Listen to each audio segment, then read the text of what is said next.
다음 주제 바로 트럼피즘 골라왔는데요. 오바마가 최근에 또 이런 발언을 했습니다.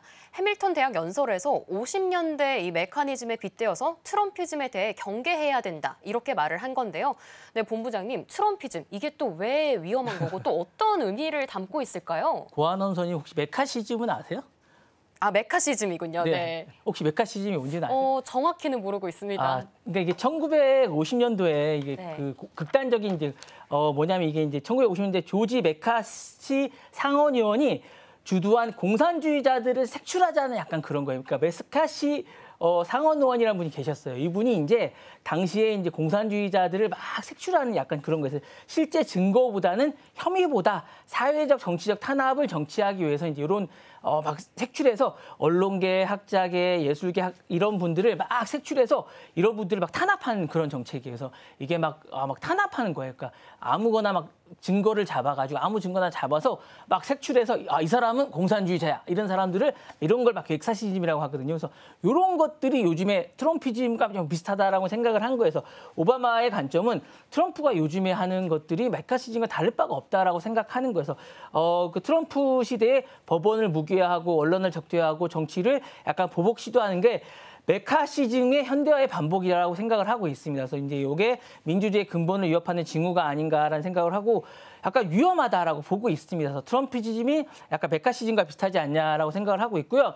오바마 전 대통령이 이제 최근 해밀턴 대학에서 연설을 했습니다. 그러면서 트럼피즘이라고 이제 트럼피즘은 계속 얘기를 했어요. 그러니까 요즘 위험하다라고 얘기를 했고 1950년대에 메카시 의원이 막 이렇게 하면서 상당히 그때 사회가 막 경직됐어요. 이러면서 이게 메카시즘이 아닌가 요즘에 하는 게 그래서 지금의 정치 환경이 사상의 자유와 제도의 어떤 독립성을 억누르는 과거에 위험한 거 아닌가라고 생각을 하는데 최근에 실질적으로 콜롬비아 대학에 가는 어떤 약간 아랍계 여성이 어쨌든 경찰에게 잡혀가지고 끌려가는 모습이 이제 CCTV에 찍히기도 했습니다. 이게 사실은 50년대 우리나라 70년대랑 약간 비슷한 약간 이런 거랑 비슷해요. 그러니까 이게 정말 메카시즘이 부활한 게 아닌가라는 생각이 드는데 이게 정말 위험한 게 왜 그러냐면 정치적 보복을 정당화하고 있습니다. 트럼프 정부는 최근에 콜롬비아 대학이라든가 하버드 대학이라든가 주요 대학을 수억 달러에 또 수십억 달러의 보조금을 중단하거나 조사를 착수하고 있습니다. 이들 대학을 정치적으로 불편한 입장을 보였다는 이유로 정부의 표적이 되고 있습니다.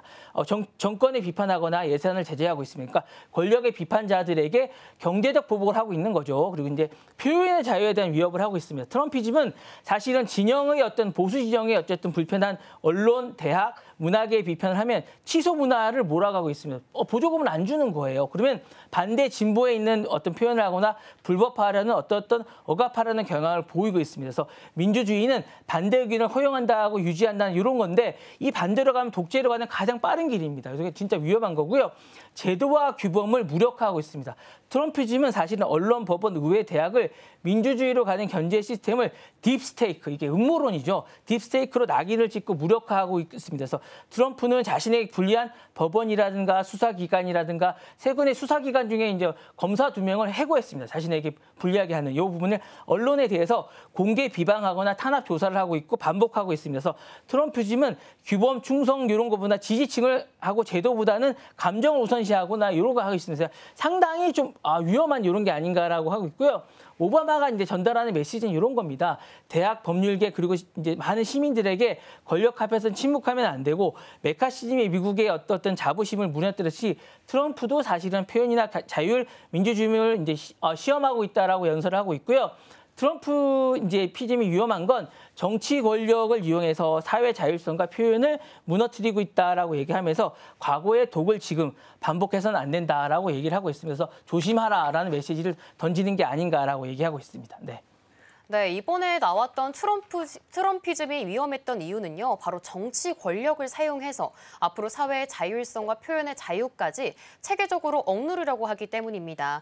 또 다른 사례 찾아보니까요, 실제로 트럼프는 최근 대학교 지원금을 이용해서 대학의 자율성과 표현의 자유까지 억누르고 있다고 하는데요.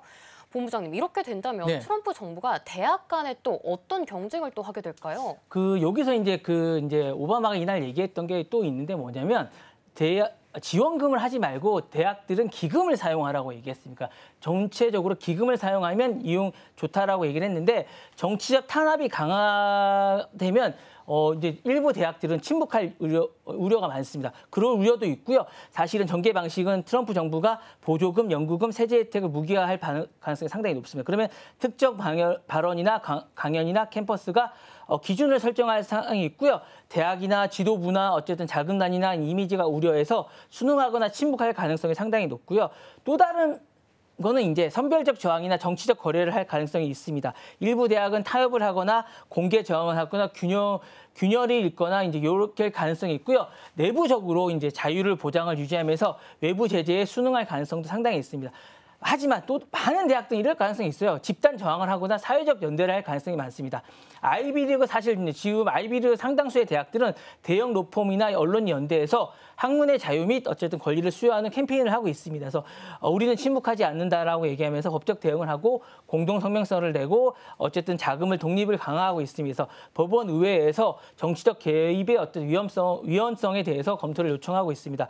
그 결과 단기적으로는 재정적 피해성을 어쨌든 가능하겠지만 장기적으로는 미국 대학의 신뢰가 회복이 될 거고 정체성이나 국제적으로 어쨌든 위상이 회복될 것 같습니다. 그래서 이제 권위적으로 벽은 어쨌든 단호한 연대 앞에서 이제 가장 약하겠지만 장기적으로는 어쨌든 회복하지 않을까라는 생각이 들고요. 대학이 저항을 하게 되면 그 정당은 다시 시민에게 돌아간다는 어쨌든 그런 이야기가 나오고 있습니다. 그래서 이 부분은 미국 사회가 어쨌든 권력 앞에서 자유를 지킬 수 있는가 아니면 향후에 이제 무너지는가라는 시험대가 되는 게 아닌가라는 생각이 듭니다. 네.